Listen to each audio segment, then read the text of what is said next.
This video is an overview and demonstration of how the Ampico reproducing piano system works.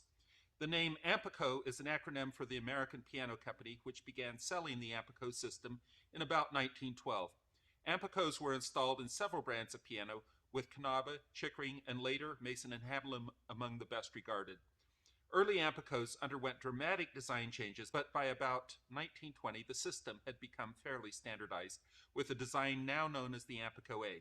In 1929, the company introduced a completely new design, now known as the Ampico B, and this piano right here that I just demonstrated playing is a newly restored Knabe Ampico B built in late 1929.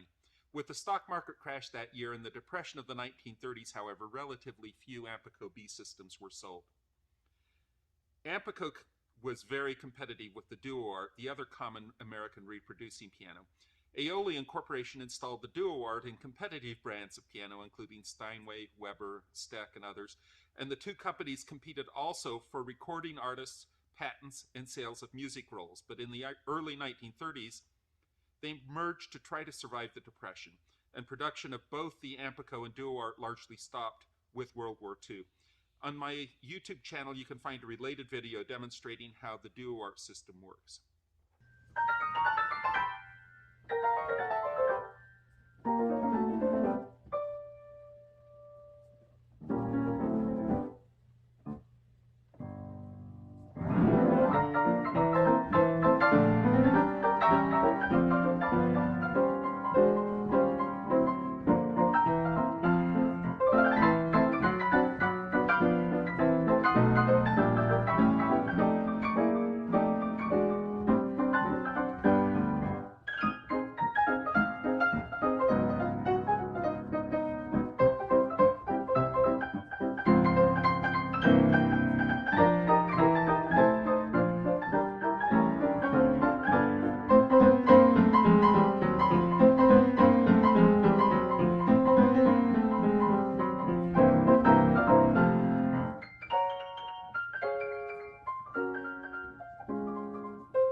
To understand how the Ampico B works, it's helpful to first understand the Ampico A.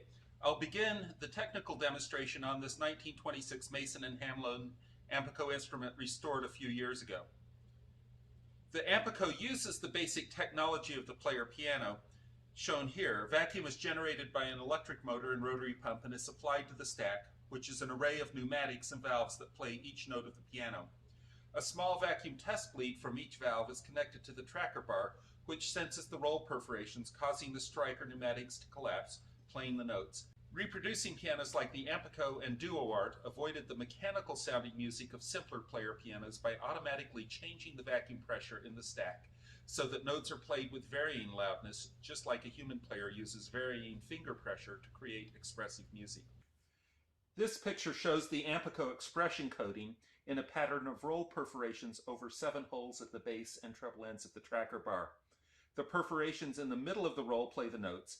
The expression perforations are numbered from the outside in, number 1 through 7, on both the bass and treble ends.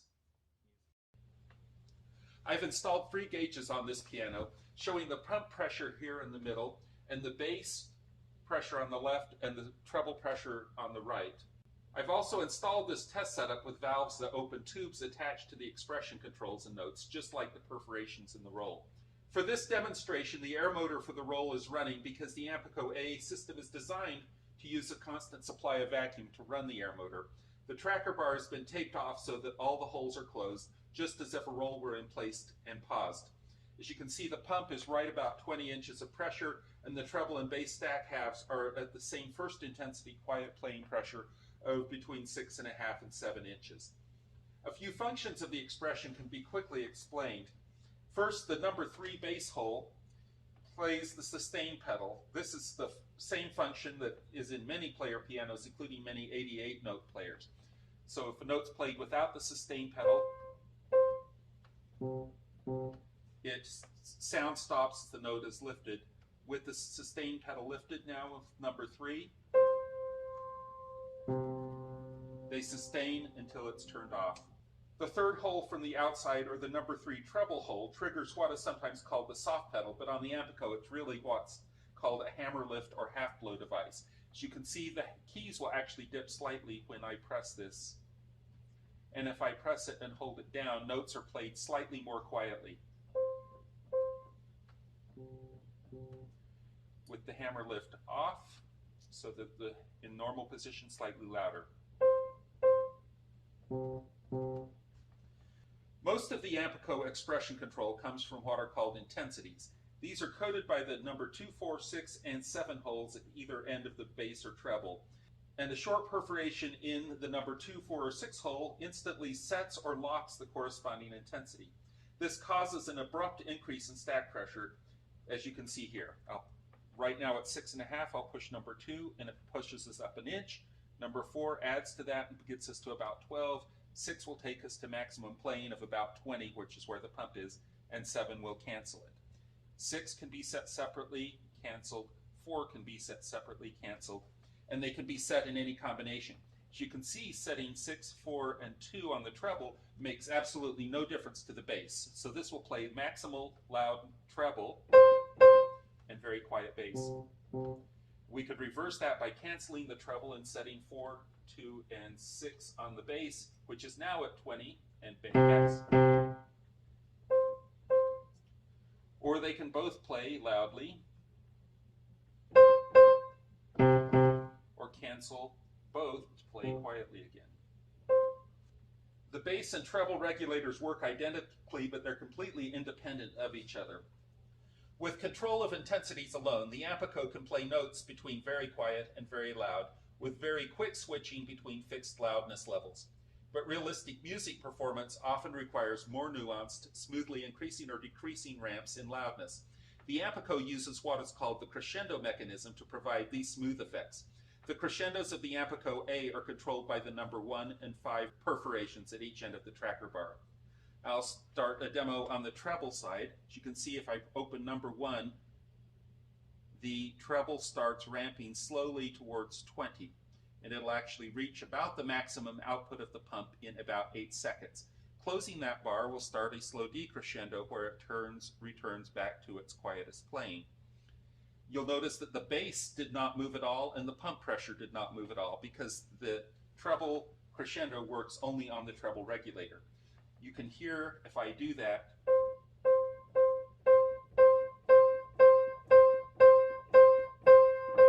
crescendo and a decrescendo.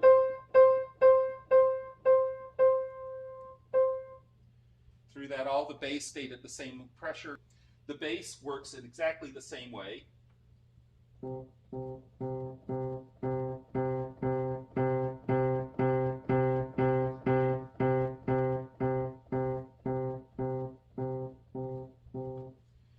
Is independent of the treble, and neither affects the pump. Crescendos can start from any intensity. If I set an intermediate number 6 intensity on the treble and open number 1, you'll see it immediately starts a ramp up from there that gets, again, from between 20 and 10. Similarly, if I set it up an even notch to 14, a crescendo will ramp it up to 20 still. So at all but the loudest settings, if I set it to the maximum intensity, the crescendo is actually functioning, but it does not change the loudness at all. If I hold it open for a while and then cancel, it will be at a much louder pressure because the crescendo was set up, but it can't increase the stack pressure, of course, above where the pump is producing. With the number 5 hole open, things move faster. You can do now a crescendo will ramp up much quicker, about 4 times faster, and ramp down about 4 times faster. These can be used in any combination, so one could do, for instance, a fast crescendo and a slow decrescendo. One could start a crescendo in the middle of a crescendo and do a slow up and then do a fast down. And so it's very flexible between fast and slow setting. One can use the crescendos to bump the pressure at almost any intermediate level at any rate one wants. But much faster, of course, to get to fixed levels would be to use the set intensities, as I've shown here with the cancel function. One more demonstration that the Ampico crescendos are independent is I will start a crescendo on the bass ramping the bass stack pressure up. And while it's doing a smooth decrescendo, I'll start a smooth crescendo on the treble. And you can see they're operating independently and in exactly the opposite direction. That pretty much debunks the contention of some people that there's really only one crescendo on the Ampico A. There really are two, and they're very independent. The Ampico A drawer has a 3-position modifier switch with settings for normal, brilliant, and subdued, allowing the user to manually control the piano's loudest volume. Right now, the pump is registering at about 20 inches of water pressure on the normal setting. The Ampico A pump output is always regulated to this constant maximum pressure at either normal or subdued, but on the brilliant setting, it might regulate as high as about 30 inches to play loud passages with more power. So if I move this, looking at the stack pressures, they're right now at the minimum intensity of about 6.5 inches. If I go to subdued, it doesn't change much. If I go to brilliant, it doesn't change much. However, on brilliant, if I set the maximum loudness, you will see on the treble we're almost at 29, almost 30 inches of pressure, and the pump has moved up to 30 inches. Canceling back, the pump will reduce back down closer to 20, and the stack pressure will still reduce down to about 7. So the crescendos work on this expanded range as well. As you can see, the pump is now ramping, not stopping at 20, but is going up to about 29 inches. And smoothly ramping back down. If I set the setting to subdued, you will see that the pump doesn't change at 20 and the first intensity is still 7, but if I set the maximum intensity, it is only between 11 and 12 and cancels back to about 7. So it reduces the dynamic range on the subdued setting for quieter playing. On the subdued setting, the crescendos also work smoothly between the more limited range of about 11 or 12 inches back to quieter playing of 6.5. And if I open the number 5 intensity, this crescendo ramp is much faster, but is still only in the limited range compared to setting it to brilliant, where the fast crescendo works on a much broader range all the way up to almost 30.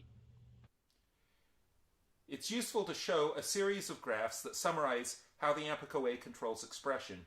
This graph shows the stack pressure response of the Ampico A to changes in intensities at each position of the modifier switch.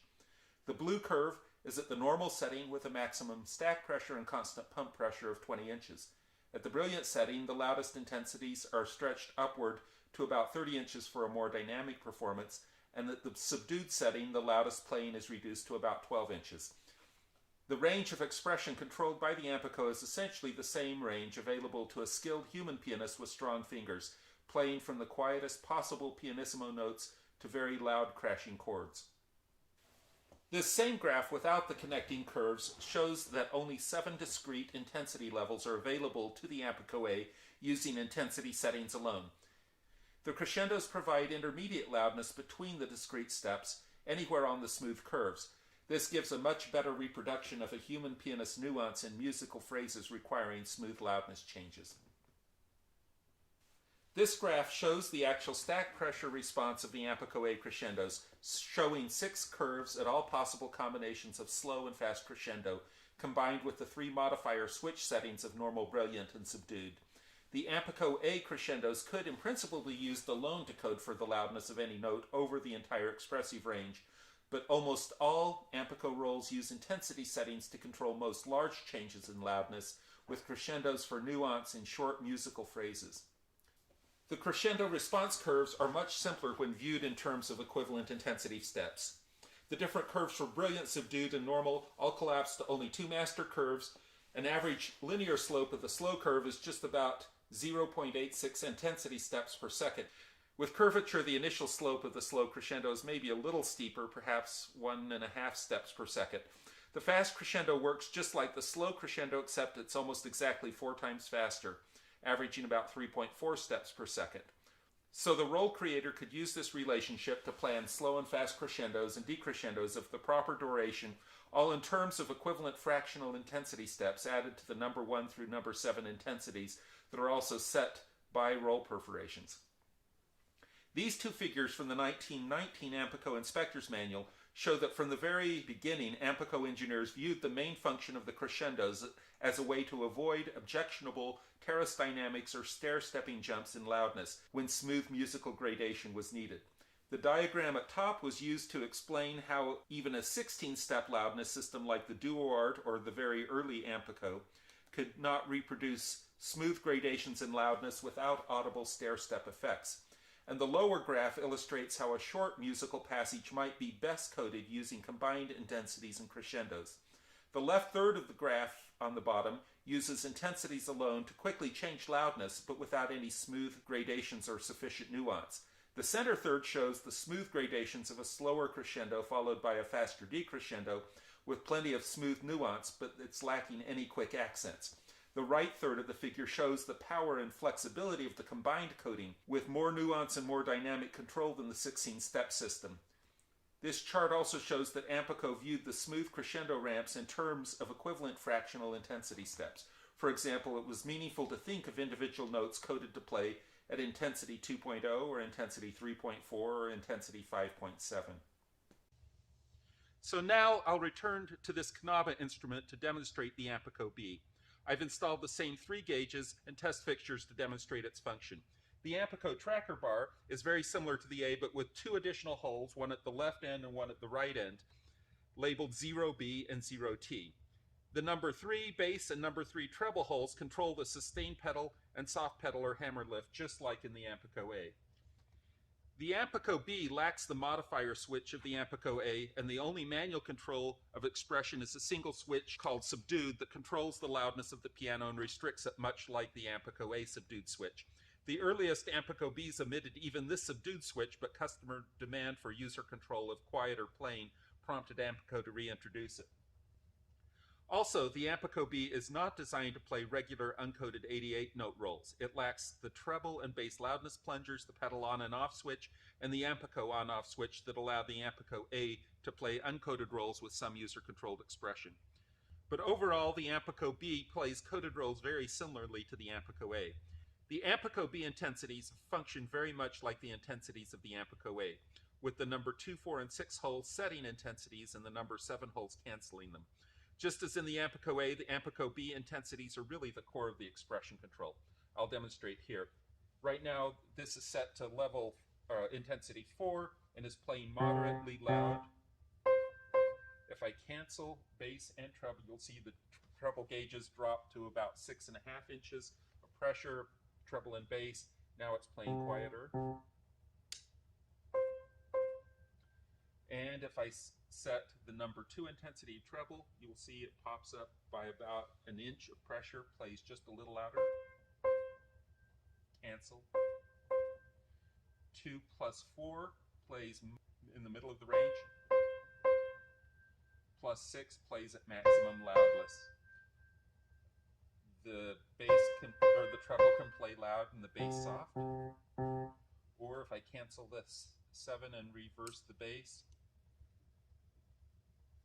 the bass goes up to now 20 inches of pressure or thereabouts, and the notes play loud in the bass and soft in the treble. So I'll cancel both of these. Setting intensities, as you've noticed, setting intensities does not change the pump output at all. It's been very constant at about 19.5 inches on this piano. The Ampico B introduces a 0T hole. What it does, if you look at both the treble and bass regulators, it will reduce the pressure of those by about an inch, from 6.5 to just about 6, maybe 3/4 of an inch. And that makes for noticeably quieter plating. Combined with the hammer lift, you get the very quietest playing that's possible on the Ampico. And in person, that is much quieter than many reproducing pianos are able to produce. The Ampico B also has crescendo control to produce smooth, nuanced ramps of louder and softer playing, but there are significant differences in how the crescendos work compared to the Ampico A. To begin with, the Ampico B has no separate bass crescendo mechanism or coding. The number 1 and number 5 holes on the bass side that controlled the bass crescendo in the Ampico A don't control expression in the B at all, and they're really only present as an artifact of the earlier A design. The single crescendo of the Ampico B is controlled by the number 1 and 5 treble holes. As you'll notice, if I push the number 1 hole, the pump starts building in pressure, goes from 20 to almost, in this case, up to about 35. And the first intensity of the bass and treble both ramped up from about 6.5 to 10. I will do the decrescendo while playing, and you can hear it get quieter.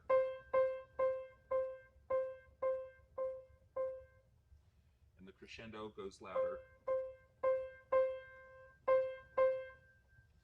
If I open the number 5 hole, that happens about 4 times faster, as you can see, goes very quickly up.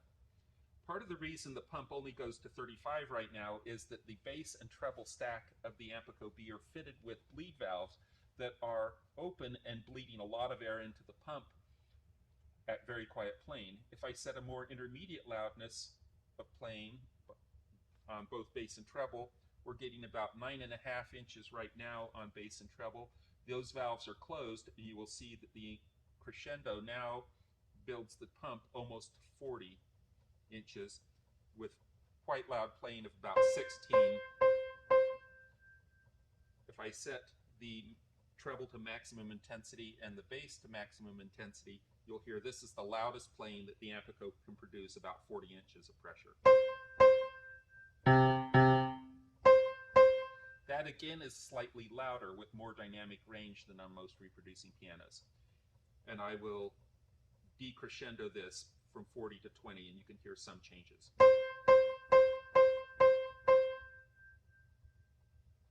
Crescendo. So there's one big difference there between the Ampico A and the Ampico B. At the loudest intensity, 7th intensity here, the Ampico A is unable to raise the intensity any further with crescendos because the pump is maximized, but because the Ampico B functions on the pump and not on the regulators, it is still able to raise the pressure. Another big difference, if I go back to quiet playing, say reset and go to tripping the 4 intensity, we're at now about 8 inches of pressure. If I hit a slow crescendo, the pump goes to about 35, but the loudness of the bass and treble only goes up to about 13 inches, nowhere near the 20-inch maximum that the pump started at, and certainly nowhere near the 35 inches of pressure that the pump is at now at. So the Ampico B crescendos are a little faster in duration than the Ampico A crescendos, but they're also go a shorter distance in terms of musical loudness change. The Ampico B also has capability to lock the pump output at 2 higher minimum settings, known as the first amplification and second amplification. If I set playing to intermediate loudness here, I will set it again to with just number 6 triggered on both bass and treble side. The pump right now is producing 20 inches of pressure. If I ramp it all the way to the maximum of about 40, and then trigger the 0 bass hole a couple of times, you can see that by letting go, now the pump is locked permanently at the 40 inches of pressure. It's locked at what's called the second amplification. And the pump at this point is pinned at 40 inches and can't go louder or quieter. And crescendos are actually not even operable right now. If I open number 1, nothing changes. If I open number 5 and number 1 together, nothing changes. If I click the number 0 one time, you'll see the pump drops to about 27 inches of pressure right now. That's called the first amplification. Here the crescendos will still work. The pump is ramping up, as are the gauges of the treble and bass stack a little bit. So the pump works, but the crescendos are even shorter than they are at the normal amplification, which I get back to by triggering the 0 hole again. So the 0B trigger perforation acts as both the lock and the cancel signal for the first and second amplifications, depending on what the crescendo perforations are doing at the same time. This graph shows the stack pressure response of the Ampico B at the 8 available intensity settings numbered 0 through 7 and at the 3 available amplifications. Earlier Ampico rolls coded for the A system will play on the B, but they'll only use the 7 intensities of the normal curve. Later B rolls coded for this specific system can automatically use all 24 intensity levels of all three curves. Just like with the Ampico A, the crescendo function is used to play notes with intermediate loudness between these discrete intensity set points. The 1929 Ampico B service manual included this graph on the left showing a typical Ampico B expression response. As you can see, it is nearly identical to the actual response of this piano shown in the right graph. This graph shows the pressure response of various slow and fast crescendo ramps on the Ampico B, starting at different intensities. At first glance, they appear to be quite complicated. However, the picture becomes simpler if the crescendo response is plotted in terms of equivalent intensity steps. All of the Ampico B slow crescendo ramps will fit on the same straight line with a slope of about 0.86 intensity steps per second, and this is musically nearly identical to the average response of the Ampico A slow crescendos.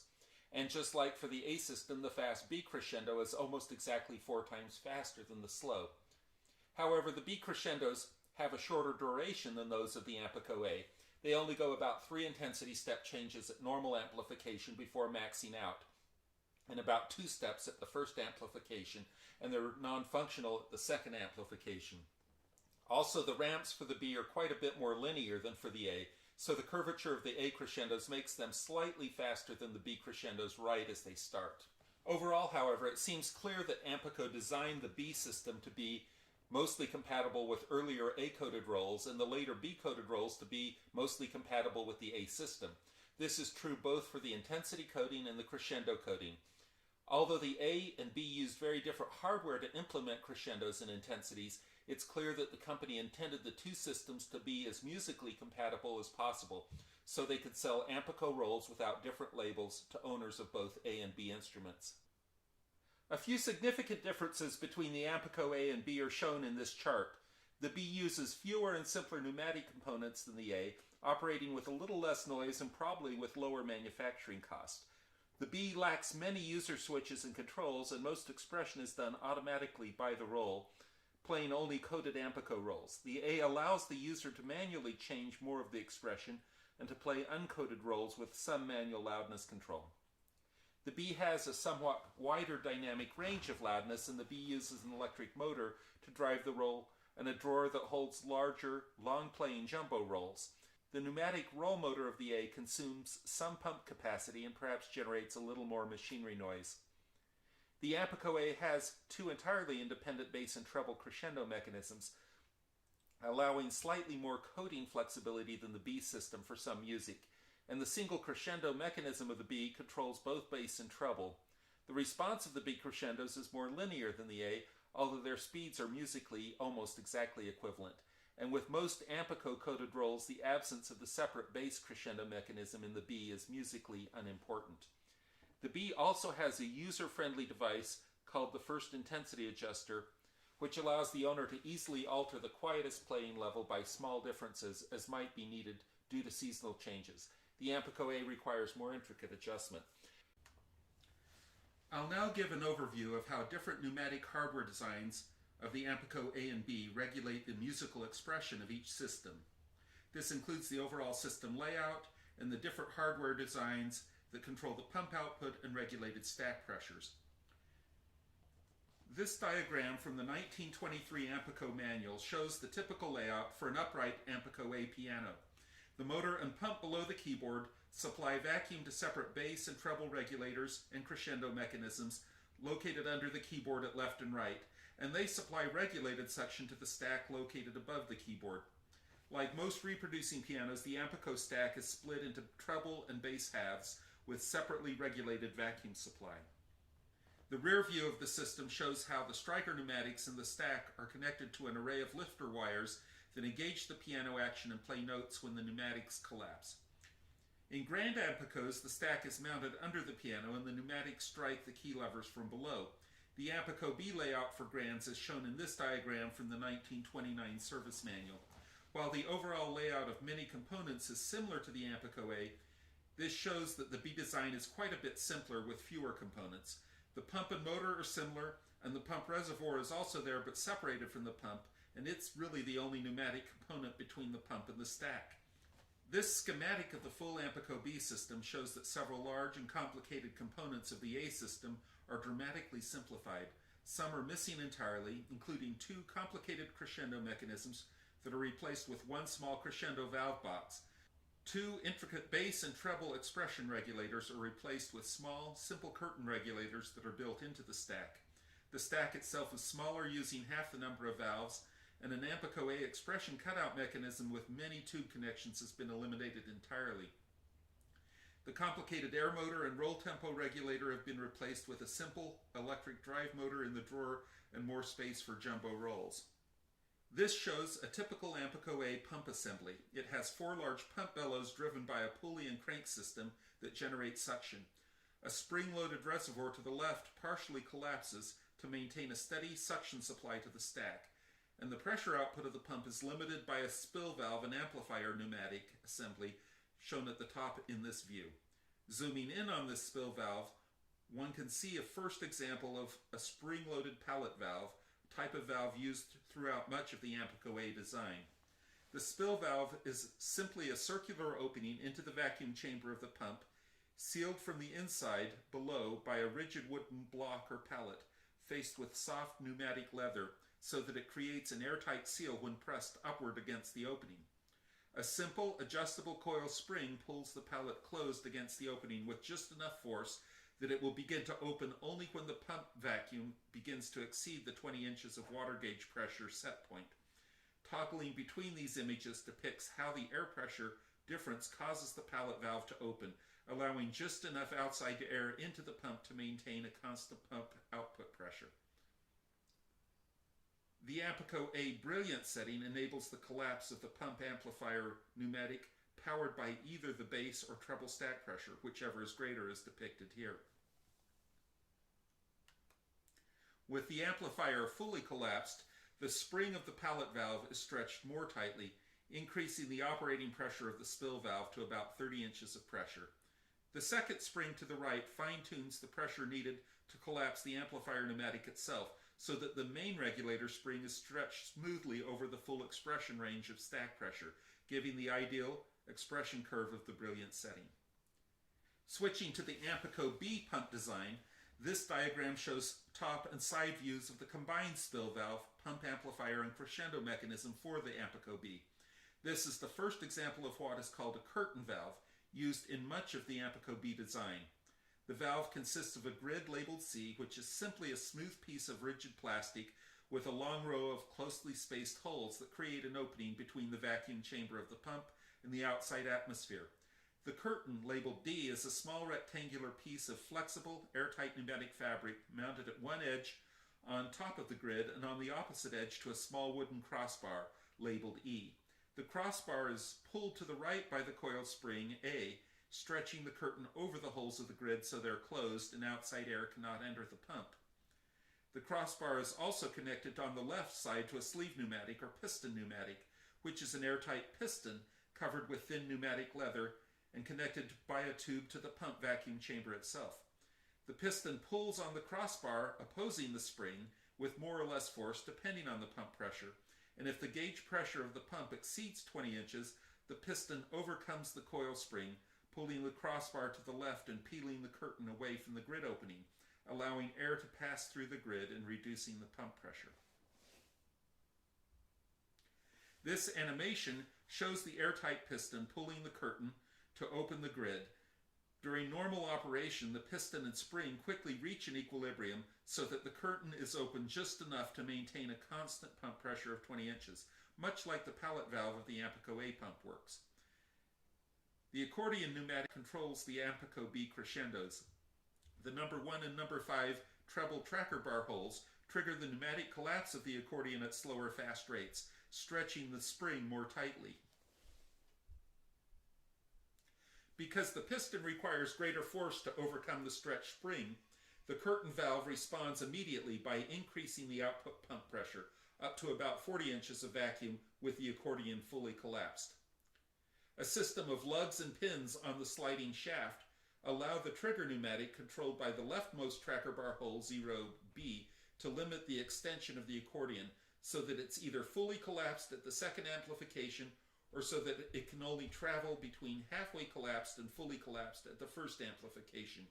For that reason, the Ampico B crescendo functions with its widest range at the normal setting, with a more limited range at the first amplification, and it doesn't function at all at the second amplification with the accordion fully collapsed.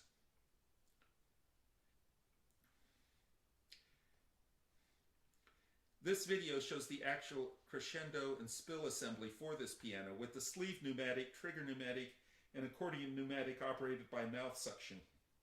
It shows the piston overcoming the spring to pull the curtain open, exposing the row of holes in the plastic grid, and it also shows the accordion collapse, stretching the spring, and the accordion being locked briefly by the trigger pneumatic at the first amplification. I'll now begin comparing the Ampico A and B expression regulators. This picture of an actual Ampico A expression regulator might be rather complicated looking at first glance. With a somewhat simplified drawing from the 1919 Ampico manual, it's fairly simple to explain how this regulator works. The main body of the regulator, shown at lower right, is simply an air channel that exhausts air from the stack through the large tube to the right, labeled regulated tension, to the pump connected from below, labeled high tension. The pump suction is reduced further by this regulator to somewhere between about 6 inches needed for the quietest playing at the first intensity and the full pump suction of 20 to 30 inches used for the loudest notes. The core of this regulator is a simple pallet valve inside the main regulator body with a leather-faced rigid disc mounted through its center on a steel rod, which can be pressed against a circular opening in the vacuum channel to close it off. The total linear vertical motion of this pallet disc is only about 1/8 inch, going from fully closed downward to fully open upward. Opposing forces operate on this disc, and the net sum of these forces set the precise stack pressure. First, the vacuum of the pump suction tends to pull the valve open or upward. In opposition to the pump pressure, the rod is pressed downward by a thin wooden board shown at the top, hinged on the left. A fixed spring is shown here in this simplified drawing as a placeholder for pneumatic pressure, but the operating principle of this valve is the same as the pump spill valve previously discussed for the Ampico A. The balance of the pump's upward pressure and the spring's downward pressure determine the pressure supplied to the stack, with more downward spring pressure decreasing the stack pressure. This more complete schematic of the same regulator shows many more components labeled intensity and crescendo, but functionally all these new pieces do is replace the tension of the fixed coil spring used as a placeholder in the previous diagram. The intensity pneumatics shown at the top of the diagram are 3 identical cloth-covered pneumatics connected below the hinged board labeled number 2, 4, and 6. Suction supplied to these pneumatics exerts downward force on the board and the pallet valve rod with more or less leverage, depending on the distance of the pneumatics from the hinge, reducing the pressure supplied to the stack. The crescendo shown at the bottom consists of 2 airtight collapsible pneumatics. The larger of the 2 at lower left is a spring-loaded bellows pulled open with a coil spring and connected by valves to the pump vacuum and to the outside atmosphere through small bleed openings of various sizes. With no roll perforations coating for a crescendo, it rests at an equilibrium where it's collapsed very slightly, stretching the spring slightly. This creates a small constant vacuum pressure related to the force of the slightly stretched coil spring. The second smaller pneumatic at the center right is connected by a large tube to the larger spring-loaded pneumatic, so they're always at identical pressure. The second pneumatic pushes upward on the rod of the main pallet valve regulator, tending to open the valve and increase the output pressure. The balance of the pump suction, the downward force of the intensity pneumatics, and the upward force of the crescendo pneumatics all add up so that about 6 inches of suction is admitted to the stack at the quietest setting. The beauty of this Ampico A regulator is that since all of these 3 forces on the pallet valve are supplied by pneumatic elements, they can quickly be changed by perforations in the roll. As has been demonstrated, the number 2, 4, 6, and 7 holes of the tracker bar switch the intensity pneumatics off and on, causing abrupt loudness changes. And the number 1 and number 5 holes control the collapse of the crescendo spring pneumatic at various rates, giving smooth loudness changes. The later, most common Ampico A regulator looks like this cutaway diagram from the 1923 Ampico manual. All of the components described so far are shown including the main pallet valve inside the chamber, visible in the center front of this cutaway view mounted on its sliding steel rod. The rod is pressed downward by 3 intensity pneumatics at the top right, and the rod is pressed upward by the crescendo pneumatic at the lower right. The regulator design also includes a second spring-loaded pallet valve shown at lower left called the re-regulator, or subdued pneumatic. This valve remains open and doesn't affect plane at normal and brilliant settings, but when the modifier switch is set to subdued, it collapses, limiting the maximum regulator output pressure to about 60% of the pump pressure. Because it is powered from the regulated air chamber, it presses more tightly at higher intensity settings and limits them more. The coil spring on the re-regulator shaft is adjusted so that it keeps the pneumatic from closing too tightly during very quiet playing, causing notes to miss. So the re-regulator compresses the dynamic range of the normal Ampico A response to the subdued range shown in the previous graphs, while still playing reliably at the quietest intensities. This diagram shows a cross-section of the Ampico B stack, including the main expression regulator curtain valve at the bottom right, shown in simplified form here. The pump directly exhausts air from the tube at lower right, supplying the full pump vacuum directly to the upper chamber G, and also through a needle valve restriction labeled E to the small test chamber C. The top of chamber C is sealed completely by the curtain labeled A, which is a flexible sheet of airtight pneumatic fabric. Chamber C also has a pneumatically controlled restricted opening to the outside atmosphere, represented in this simplified drawing by another needle valve D. The top right vacuum chamber G is separated from the main stack vacuum chamber F through a grid labeled B, which is a sheet of rigid plastic with an array of small holes. The operation of the curtain valve is very simple. The rule is that the air in the stack will push the curtain aside and be exhausted through the grid to the pump until the stack pressure is lowered to where it exactly matches the test pressure in chamber C.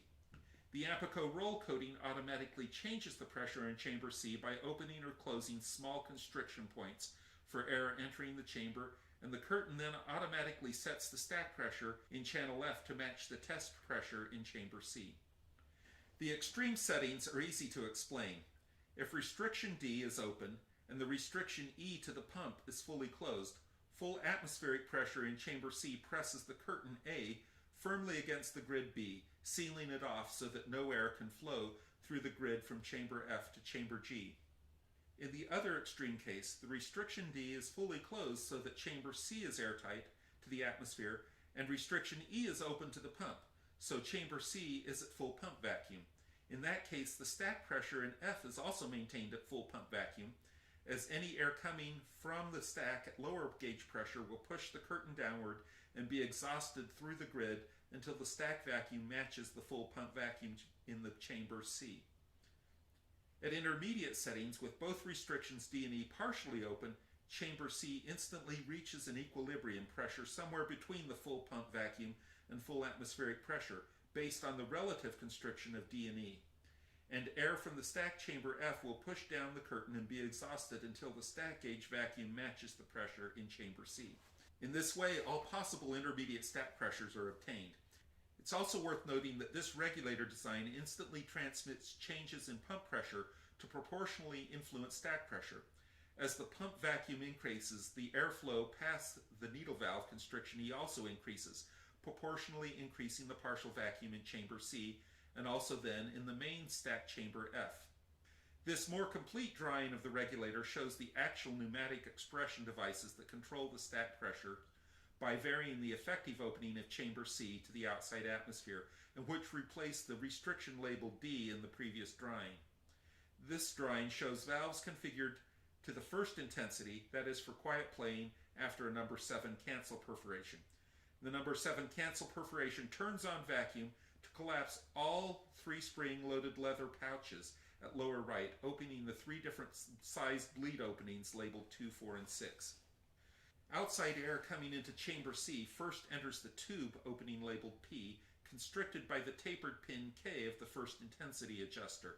It then passes through a fixed constriction labeled J, and then in parallel through the 2, 4, and 6 constriction bleeds into chamber C. From there it is exhausted through the needle valve constriction E to the pump. The needle valve E is adjusted so that the curtain regulates the stack at the right first intensity pressure of about 6 inches of vacuum, with all 3 intensity bleeds open as shown.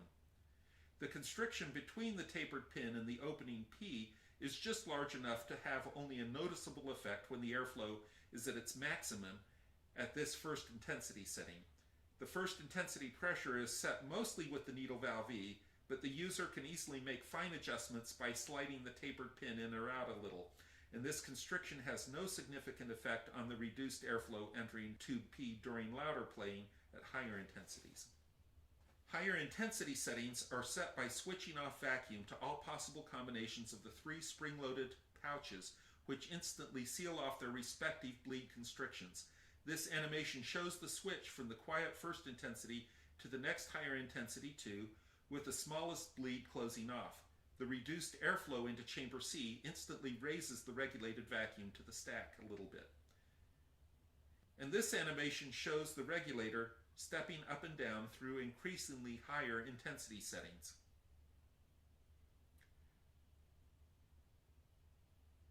This animation shows the regulator switching from the highest intensity 7 to the lowest intensity 1. At intensity 7, the atmosphere opening to the chamber is fully closed so that both chamber C and the stack regulate to full pump pressure.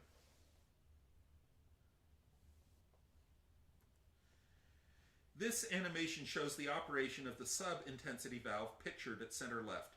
A short perforation of the number 0 treble tracker bar hole lifts this valve, opening a tube so that additional atmosphere enters chamber C through the bleed restriction labeled 0. This reduces the stack pressure at the first intensity by another small step, playing very quiet notes at the sub-intensity. A normal number 7 cancel perforation restores vacuum to the pouch, closing off the tube and restriction. The Ampico B regulator is also equipped with a compensator system for the sustain pedal, shown here in animation.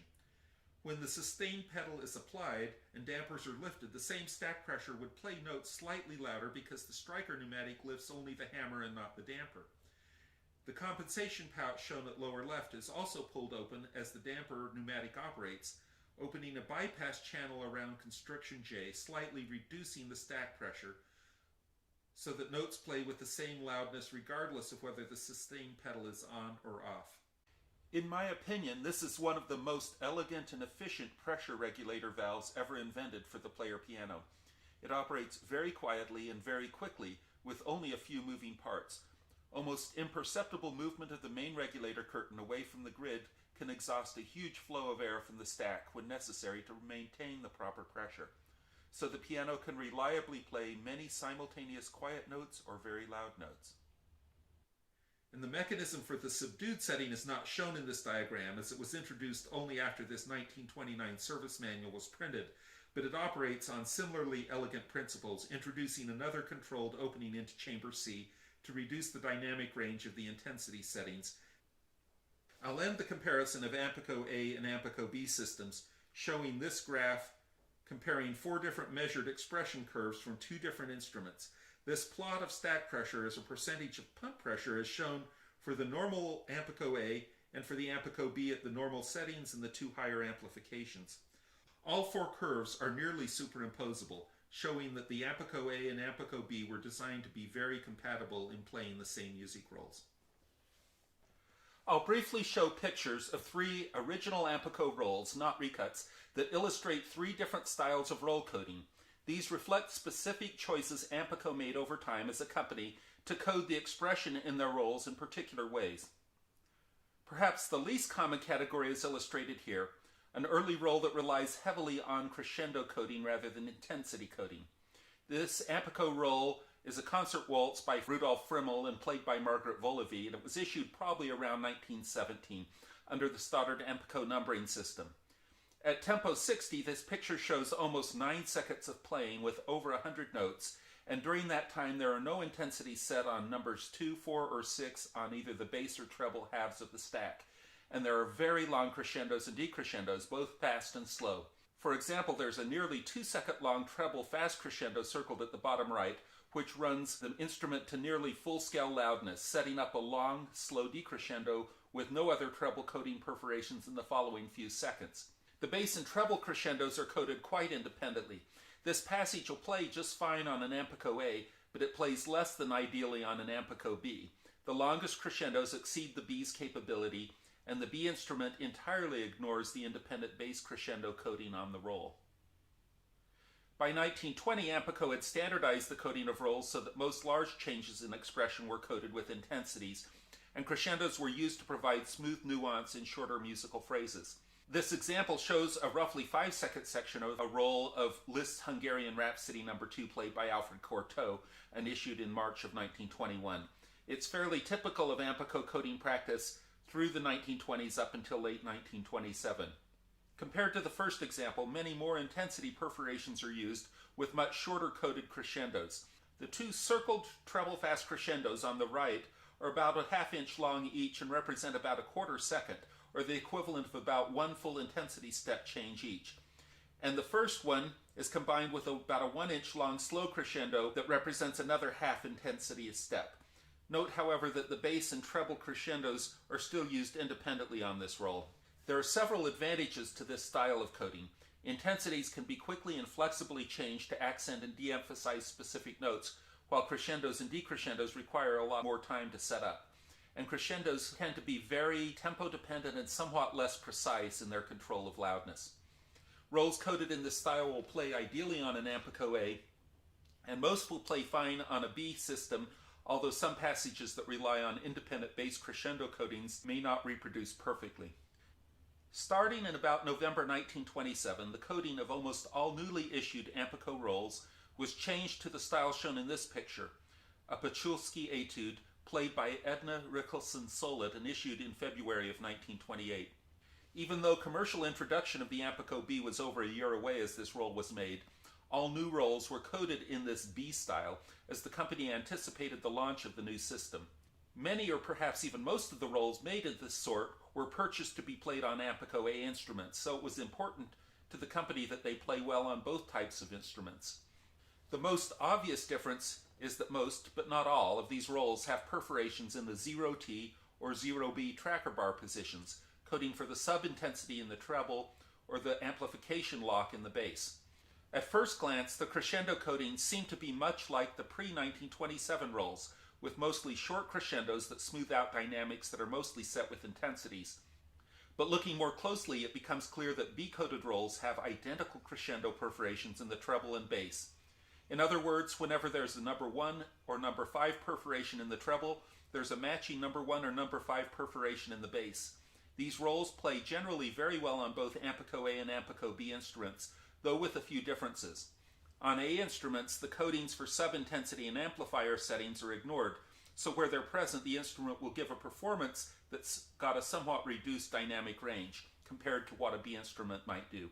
But with the identical bass and treble crescendo perforations, the two crescendos of the A instrument will operate in lockstep and provide almost exactly the same musical effect as the single crescendo of the B instrument. Coding this way with identical bass and treble crescendos offers very slightly less flexibility for the coder. For example, an earlier A roll might have employed simultaneous crescendo in the treble and decrescendo in the bass, but this isn't possible either on the B instrument with its single crescendo or on the A instrument following the coding convention running both in lockstep. But the drawbacks in coding flexibility are very minor. Generally, the tandem crescendo is used in B rolls for maximum effect where nuance is musically most needed, such as in a treble or bass melody line, and less important notes in the opposite stack half would be coded to the nearest available appropriate intensity. This demonstration on real, properly working Ampico instruments disproves a number of errors and myths that have been widely perpetuated, most related to the understanding of the A and B crescendo systems. Several published reports and YouTube videos contain these errors, including one widely watched video demonstration using an incorrectly configured test setup of Ampico components. It claims to show that crescendo perforations in the Ampico A don't change note loudness at quiet intensity settings, and that there is always a one-to-one correspondence between collapse of the Ampico A crescendo and the pump amplifier pneumatic. So these errors start with that the Ampico A was designed with only one independent crescendo mechanism linked to the operation of the pump amplifier, And the fact is that the A has separate independent bass and treble crescendos that operate directly on the separate expression regulators, and the crescendos have no direct effect on the pump amplifier. Second error is that short crescendo perforations have no musical effect on the Ampico A, and the fact is that both slow and fast Ampico A crescendos immediately start changing the stack pressure, and even short crescendo perforations are generally musically significant. A third error is that Ampico A crescendos have no musical effect if no intensities are set, and that their effect is significant only at higher intensities. The fact is that almost the reverse of this is true. Ampico A crescendos quickly cause audible loudness changes at most intensity settings, with perhaps the most pronounced effect with no intensity set. But at the highest intensity, Ampico A crescendos have little or no effect of notes played near or at the full pump pressure. A fourth error is that Ampico B and Ampico A systems are quite incompatible in the way they play roles because the Ampico B crescendos operate much faster than those of the Ampico A.